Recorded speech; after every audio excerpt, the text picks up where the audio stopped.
पीके थे क्या? आज तक तो ये सिर्फ दूसरे दल का दलाली करते थे, वहाँ से पैसा लेते थे, चंदा लेते थे, उनका ये पूरा फील्ड वर्क तैयार करते थे। पीके के नाम पर वोट कहाँ है? ये तो बिजनेसमैन है, व्यवसायी हैं, इनके पास है कहाँ? ये भूमिहार के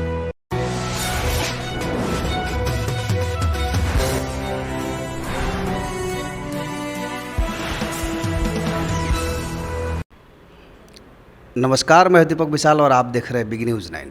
चूँकि बिहार की राजनीति लगातार दिन पर दिन अलग अलग तरह के रंग देखने को मिल रही है और उसी को लेकर के प्रशांत किशोर यानी पीके बिहार में आज से जन सुराज यात्रा की शुरुआत कर चुके हैं। जन सुराज यात्रा जो कि चंपारण के से शुरू होकर के पूरे बिहार का दौरा करने वाले हैं। इन तमाम से मुद्दों से उनको क्या फ़ायदा होगी, बिहार की राजनीति में अपना पैर जमा पाएंगे या नहीं, उन तमाम मुद्दों पर हम चर्चा करेंगे। और हमारे साथ मौजूद है चंद्रशेखर पटेल जी, जो कि पटेल सेना के राष्ट्रीय अध्यक्ष हैं और साथ ही साथ बिहार की राजनीति को बहुत बारीकी से समझते हैं। और इनसे हम जानेंगे कि इन जन सुराज यात्रा से क्या लाभ मिलने वाला है प्रशांत किशोर यानी पीके को। तो बहुत बहुत स्वागत है। नमस्कार। प्रशांत किशोर आज से बिहार में जन सुराज यात्रा शुरू कर रहे हैं, क्या इसके फायदे और क्या नुकसान होने वाले हैं? जहाँ तक प्रशांत किशोर का सवाल है, सबसे पहले तो जिस जाति से वो आते हैं उस जाति का कोई अजुद ही नहीं है और उस जाति भूमिहार समुदाय से आते हैं। भूमिहार समुदाय क्या कर सकता है बिहार में, जब 85% से अधिक ओबीसी, एसटी, पिछड़े वर्ग के लोग हैं, माइनॉरिटी के लोग हैं, उनके सामने इनका चलेगा क्या? अगर वोट है तो वोट बैंक ओबीसी के पास है, माइनॉरिटी के पास है, लालू जी के पास है, नीतीश कुमार के पास है और तेजस्वी यादव के पास है। ये तो सिर्फ बीजेपी के बी टीम है और बीजेपी के दलाली के लिए बीजेपी के पैसे से पूरे बिहार का यात्रा शुरू करने जा रहे हैं। उससे बिहार में कोई फर्क पड़ने वाला नहीं है पीके से। पीके के पास वोट कहाँ है? बिना वोट के पीके हैं। जैसे आपने कहा कि भूमिहार जाति, यहाँ बात यात्रा की है, जाति कहाँ से आई? आप जाति पाति को इतना बढ़ावा क्यों देते हैं?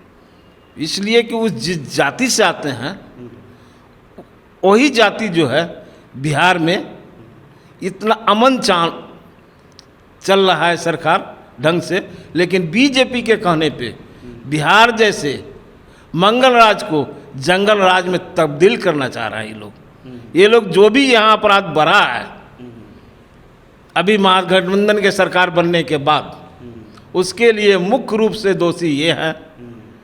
उसके बाद गिरिराज सिंह हैं। ये लोग सिर्फ यहाँ बिहार में दंगा करवाना चाह रहा है, हिंदू मुस्लिम करना चाह रहा है। ये लोग हिंदू मुस्लिम के नाम पे बिहार को बांटने का काम कर रहे हैं। लेकिन ललन सिंह भी तो भूमिहार हैं, वो नीतीश बाबू के साथ हैं, उनके सिपाही हैं, उनके हनुमान कहे जाते हैं। ललन सिंह हनुमान हैं और हनुमान रहेंगे, भूमिहार हैं, लेकिन उनके साथ ये चीज़ नहीं, भूमिहार का कोई लक्षण नहीं है उनके पास। वो सबको लेके चलते हैं, वो पिछड़ों के साथ भी हैं, दलितों के साथ है, सब के मान सम्मान रखते हैं। लेकिन ये लोगों के पास सिर्फ पैसा चाहिए, पैसा से इनको प्यार है और इनको पैसे के अलावा कुछ नहीं चाहिए। आज तक पीके थे क्या? आज तक तो ये सिर्फ दूसरे दल का दलाली करते थे, वहाँ से पैसा लेते थे, चंदा लेते थे, उनका ये पूरा फील्ड वर्क तैयार करते थे। पीके के नाम पर वोट कहाँ है? ये तो बिजनेसमैन है, व्यवसायी हैं, इनके पास है कहाँ? ये भूमिहार के ठेकेदार बन रहे हैं, इनके पास वोट है नहीं। ये न भूमिहार के ठेकेदार हैं और न किसी और के ठेकेदार है। ये सिर्फ बीजेपी का ठेका लिए है कि मेरे को पैसा आना चाहिए। ये पैसा के पुजारी है, इनसे कोई फर्क नहीं पड़ने वाला है बिहार में। लेकिन नीतीश कुमार भी तो अभी इनसे मुलाकात कर रहे थे, इनसे बात हो रही थी, चर्चा हो रही थी पार्टी में लाने की। नीतीश जी 7 जनवरी तक इनको पार्टी में नहीं लाएंगे। वो गलती हो गया था कि एक बार इनको उपाध्यक्ष बनाया गया था। नीतीश जी के यहाँ फिर से ये गए थे कि मैं इतना वोट दिलाऊंगा, मेरे को इतना फंडिंग करा दीजिए, और ये गए थे झुक करके वहाँ। इनको नीतीश जी ने नहीं बुलाया था। ये चाहते हैं कि फिर से बीजेपी या जदयू एक हो जाए, लेकिन बीजेपी या जदयू अब एक नहीं होने वाला है। जदयू 7 जन्मों तक बीजेपी से हाथ नहीं मिलाएगा, मरते दम तक हाथ नहीं मिलाएगा। बीजेपी को इस बार पूरा सबक सिखाया जाएगा। अभी चुनाव आने दीजिए, अभी लोकसभा के चुनाव में देख लीजिएगा 24 में बीजेपी का नाम लेने वाला देश दुनिया में कोई नहीं रहेगा। बीजेपी समाप्त हो रही है। बीजेपी के राष्ट्रीय अध्यक्ष जेपी नड्डा ये क्षेत्रीय पार्टियों को और अदर पार्टियों को खत्म करने की बात कर रहे थे। आज तो उनका बीजेपी ही समाप्त हो गया पूरे देश से। बीजेपी है कहाँ? बीजेपी पार्टी है कहाँ? बीजेपी समाप्त हो चुका है। अभी इन चिराग पासवान भी पटना में आए हुए थे। उन्होंने कहा कि बिहार में मध्यावधि चुनाव होना है और ये तय हो गया है कि बिहार में मध्यावधि चुनाव होने वाला है। तो आपको क्या लगता है कि ये होना है? बिहार में मध्यावधि चुनाव नहीं होने वाला है। इसलिए चिराग जी जिस समुदाय से आते हैं, जिस दलित वर्ग से आते हैं, तो उनको ये पता नहीं है कि उस दलित वर्ग के लिए इन्होंने क्या किया। आज तक एक दलितों के लिए इन्होंने आवाज़ उठाने का काम किया। ये तो सिर्फ रामविलास जी का देन है कि उसका ये बेनिफिट ले रहे हैं। इनके पास भी वोट कहाँ है? चिराग पासवान के पास वोट नहीं है। चिराग पासवान कुछ नहीं है, इसलिए कि आज तक इन्होंने भी सिर्फ ठगने का काम किया। जिसको एक विधायक नहीं हो, सिंगल एमपी हो, वो सरकार बदलने की बात करता है। कहाँ से बदल देंगे? किस वोट से बदलेंगे? इनका अपना आधार वोट है क्या?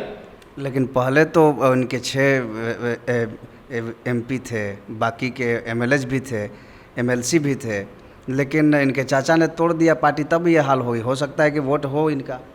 चाचा ने इनका पार्टी नहीं तोड़ा है। इनका जो अपना जो साम्राज्य था, ये अपने साम्राज्य को खुद उखाड़ फेंके। इनकी हिटलर शाही के कारण इनका पार्टी बर्बाद हुआ है। ये हिटलर शाही के कारण ये नस्तानाबूद हुए। और अभी जो कंडीशन है, आज भी जो ये इधर उधर जो कर रहे हैं, ये सिर्फ बीजेपी का ही सारा गाइडलाइन से चल रहा है। ये आज भी, कल तक के तो भी मोदी का हनुमान कर रहे थे। आज क्या हो गया? मोदी ने क्या कर दिया इनको? आज भी उसी के हनुमान बने हुए हैं। सिर्फ दिखाने के लिए कह रहे हैं कि हम बीजेपी के विरोध में हैं। ये बीजेपी के साथ आज भी मिले हुए हैं और इनके कितनों हल्ला कर ले। ये महागठबंधन बिहार में है, ठूका ठोक के है, ठूका गार के रहेगा और अगला प्रधानमंत्री बिहार से ही बनेगा और दिल्ली का सिंहासन जो है बहुत जल्द खाली होने वाला है। खाली करा के दम लेगा बिहार का जनता। तो ये थे चंद्रशेखर पटेल और जन सुराज यात्रा जो प्रशांत किशोर ने शुरू किया है, उसका क्या होगा परिणाम, और चिराग पासवान की जो भविष्यवाणियां है वो कहां पर आकर रुकेगी, ये तमाम चीज़ है। आप कमेंट में बताइए कि क्या होना है। फिलहाल हम आप मिलते हैं अगली कड़ी में और फिर जानते हैं कुछ अलग मुद्दों पर।